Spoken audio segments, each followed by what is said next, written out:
My parents bought my brother a Tesla, then demanded I take the fall when he wrecked it. So I took matters into my own hands. This story is titled, "My Parents Bought My Brother Chad a Tesla, then asked me to take the blame when he crashed it." Hey Reddit. So, my parents bought my golden child brother Chad a Tesla, then tried to make me take the blame when he crashed it. Buckle up, because this is about to be the wildest family betrayal story you've read all week. So, I'm a 24-year-old guy, and I've been getting the absolute short end of the stick in my family since I was a kid. My younger brother Chad, 21, is the golden child, who can literally do no wrong in my parents' eyes. The favoritism in our house is so blatant, it would make a sitcom writer blush. I'm not even exaggerating. This is straight up everybody loves Raymond level stuff. Let me break it down for you. Since I turned 18, I've been forced to pay $400 in monthly rent to live at home. Yeah, you read that right? $400 just to live in the same house I grew up in a bedroom that hasn't been updated since I was 12. Meanwhile, Chad lives there rent-free, eats the food I help pay for, uses utilities I cover, and generally acts like he owns the place. When I finally had the guts to call out this obvious BS, my parents hit me with that classic, "our house, our rules" nonsense. Basically, they had no real answer but to throw out some empty words. The double standards don't stop there. In high school, I had to maintain a 3.8 GPA while working weekends at a local hardware store. I wasn't allowed to go to parties because I had to focus on my future. Chad? This guy barely passed his classes, never held a job in high school, and was allowed to party every weekend because he's just being social and needs to enjoy his youth. Every achievement of mine got a half-hearted good job, while Chad got praised for doing the bare minimum. I worked over 40 hours a week at a soul-crushing corporate job just to save enough to escape this hellhole. My plan was simple. Save up enough for a decent apartment and pay for first and last month's rent. But every time I got close to having enough, some mysterious family emergency cropped up. And guess who was expected to help? I graduated college 3 years ago. I busted my ass working part-time while taking a full course load, graduated with honors, and had a job lined up within 2 weeks. My reward? A half-assed congrats text and a 50 Applebee's gift card. No party, no celebration dinner, just, "Here's some mediocre chain restaurant food, now keep paying rent."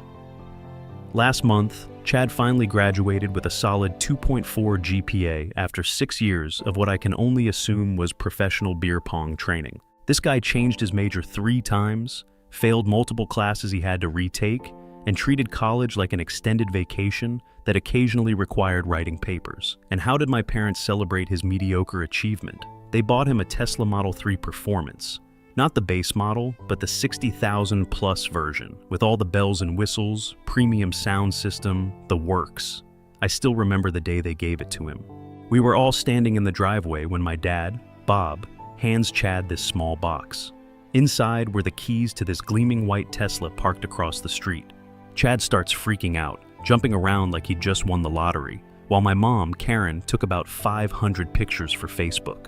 Then my dad, Bob, looks at me, notices my face, and says, "Don't be jealous, your brother deserves this."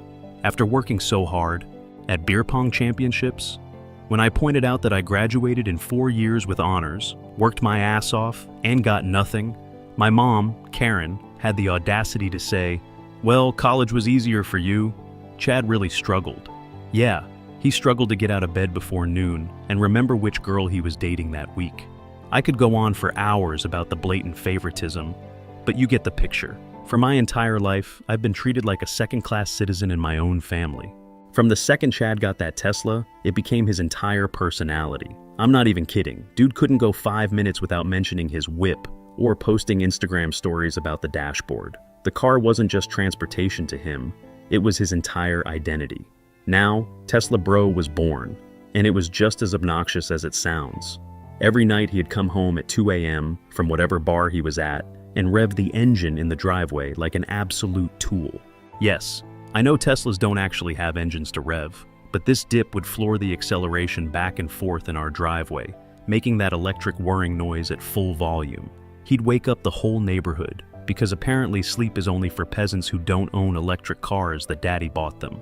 The kid drove like he was auditioning for Fast and Furious 27 Electric Baloo, speeding down residential streets where kids play, doing donuts in grocery store parking lots, and filming those TikToks where people pretend to sleep while their Tesla is on autopilot. Every time I pointed out that maybe, just maybe, treating public roads like his personal racetrack wasn't the best idea, he'd just smirk and tell me to stop being such a buzzkill, bro. I even watched him drive drunk repeatedly. This wasn't just being a douche, this was actively dangerous to everyone around him. I offered to be his DD multiple times, or call him an Uber, but nope. The car practically drives itself, bro. Yeah, except the autopilot doesn't magically make alcohol not affect your judgment or reaction time. His friends were no better. They'd pile into the Tesla, usually 4 or 5 of them, all equally wasted. And they'd go joyriding. Their word, not mine. I warned all of them multiple times that something bad was going to happen. I warned my parents Bob and Karen too. They all told me to mind my own business. My mom Karen actually said, and I'm quoting directly here, "You're just jealous you don't have friends who want to have fun with you." Yeah, Mom Karen, I'm super jealous. I don't have friends who want to die in a fiery crash or kill innocent people. You caught me. With each passing day, Chad got more reckless. The videos got more dangerous, the speeds got higher. It wasn't a question of if something would happen, but when. And everyone except me seemed completely blind to what was coming. But then the inevitable happened. On a Thursday night, I was in my room grinding out some work when I heard my parents' door slam open around 3 a.m. There was frantic whispering in the hallway, followed by my dad Bob's car starting up and speeding away. I found my mom Karen downstairs looking like she'd seen a ghost. When I asked what was going on, she mumbled something about, "Your brother Chad had a little accident with the Tesla, and that my dad Bob went to pick him up." A little accident? That's family code for major disaster that we're already planning how to minimize. Around 4:30 a.m., I heard my dad Bob's car pull into the driveway. I went to the front window and saw him practically dragging Chad up the walkway. He could barely walk, was missing a shoe, and had what looked like dried blood on his forehead. My dad Bob was frantically shushing him as Chad slurred something about, "Tree came out of nowhere, man." Turns out, Golden Boy wrapped his Tesla around a tree after leaving a bar. Shocking, right? Who could have possibly predicted this completely unpredictable event that I had only been warning everyone about for weeks? By some miracle, he wasn't seriously hurt, just a cut on his forehead, and probably some bruises from the airbag. The Tesla, however, was almost wrecked. Front end smashed in, airbags deployed, windshield cracked, the whole 9 yards. They helped him to his room like he was a toddler who stayed up past bedtime instead of a grown-ass man who just committed a felony. I didn't get the full story until the next morning. Chad had been at the Rusty Nail. He got absolutely wasted with his equally brilliant friends, then decided that driving was definitely a great idea. His friends, these stand-up citizens, apparently encouraged this plan, with one of them even filming Chad doing shots and then twirling his Tesla key saying, "Let's see what this baby can really do." On the way home, he took a corner way too fast, lost control, jumped the curb, and plowed straight into some poor homeowner's massive oak tree. My dad Bob got there before the police showed, according to my mom Karen's whispered phone call to my Aunt Debbie, which I had to eavesdrop on. My dad Bob took care of it with the homeowners. No idea what he promised them, but knowing my dad Bob, it wasn't cheap. He probably wrote them a check on the spot to forget the whole thing. The real mystery was how he convinced them not to follow through with the police. They had the Tesla towed to our garage, where it sat like a giant metal middle finger. The front end was completely caved in, the hood crumpled like an accordion. Both airbags had deployed, leaving that weird powder residue everywhere inside. The windshield was a spider web of cracks, and one of the front wheels was bent at an angle that definitely wasn't factory standard. It was a 60,000 paperweight now. The garage door stayed closed. 2 days after the crash, my parents Bob and Karen called a family meeting in the living room. In the history of family meetings, not once has one ever been called to deliver good news. Nobody ever calls a family meeting to announce, "Hey, we're all going to Disney World." So I walked into the living room. My parents Bob and Karen were sitting on the couch with those serious faces people put on when they're about to ask for a kidney. Chad was slouched in the armchair, scrolling through his phone like this whole thing was a minor inconvenience taking him away from his important TikTok browsing. The bruise on his face had turned a lovely shade of yellow-purple that honestly improved his appearance. My dad, Bob, cleared his throat and looked at me with that fake serious expression he puts on when he's about to say something completely unreasonable, but wants to make it sound logical and fair. He's got this whole routine, straightens his back, does a little throat clear, clasps his hands together. It's like watching a shitty actor prepare for a scene. "Son," he started, "we've looked into the damage to Chad's car." He said this like the Tesla had caught a cold. "The insurance won't cover it because..." He trailed off looking uncomfortable. "Because he was driving drunk," I finished for him. My mom Karen shot me a look that could curdle milk. "Don't be dramatic. He'd only had a few drinks." Right, a few drinks that made him unable to walk straight or form coherent sentences when he got home. In my mom Karen's world, anything short of being literally unconscious counts as a few drinks. My dad Bob continued as if I hadn't spoken. "The point is, repairs are going to cost around $18,000, and we think it's only fair that we all chip in as a family." I actually laughed out loud thinking it was a joke. Then I realized they were serious. They had the audacity, the absolute brass balls to ask me to help pay for repairs on a car that I don't own, don't drive, and that was damaged because he decided to drive drunk and crash it. I couldn't believe what I was hearing. "You want me to help pay for repairs on a car that I don't own, don't drive, and that was damaged because he decided to drive drunk?" I repeated, just to make sure I wasn't having a stroke and hallucinating this conversation. "We're a family," my mom Karen said, as if that explained everything, "and you're the only one with significant savings right now." Ah, there it was.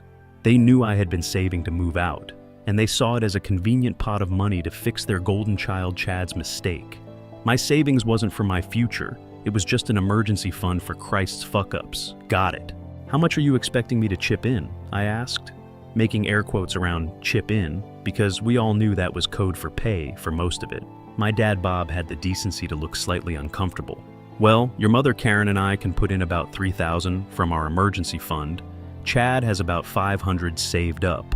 LOL, of course, Chad only had fund to his name despite never paying rent or bills. That money was probably earmarked for weed and whatever overpriced streetwear brand he was into that month. "So, you want me to pay the other $14,500? I finished for him. It wasn't a question. My dad Bob nodded like he was relieved I understood. "We'll figure out a payment plan, maybe $1,000 a month until it's paid off. We know you've been saving up." Chad finally looked up from his phone at this point, and all he said was, "It's not like you need a fancy apartment anyway. You're always working." The audacity of this kid could power a small city. He crashes his Tesla that I warned him not to drive drunk, and now he's giving me financial advice on how I should spend my hard-earned money? The money I earned while working 2 jobs and paying rent to my own parents, Bob and Karen, that's when I lost it. I laughed again, but it wasn't a happy laugh. It was the kind of laugh you do when something is so absurd you can't even be properly angry about it anymore. "I'm not giving you a single cent for this," I said, looking each of them in the eye. "Chad crashed the car because he was driving drunk, and he should be grateful he's not sharing a cell with some guy named Bubba right now. This is his problem, not mine." And my parents Bob and Karen looked at me like I just suggested we sacrifice the family dog. "After everything we've done for you," my mother Karen began, her voice trembling in that manipulative way she's perfected over the years. The Guilt Trip Express was leaving the station. "What have you done for me, exactly?" I asked. "Made me pay rent while he lives free, given him a Tesla while I drive a car that's older than his driver's license, constantly dismissed my accomplishments while celebrating his mediocrity? Please elaborate on all you've done for me that justifies me paying for his drunk driving accident." My dad Bob's face turned that special shade of red that only appears when someone challenges his authority. "You will contribute to fixing your brother Chad's car. End of discussion." I stood up, surprising even myself with how calm I felt. "No, I won't. End of my discussion." The looks on their faces were priceless. They were so used to me giving in, to me being the responsible one who sacrifices for the family, that they couldn't process this new version of me who wasn't rolling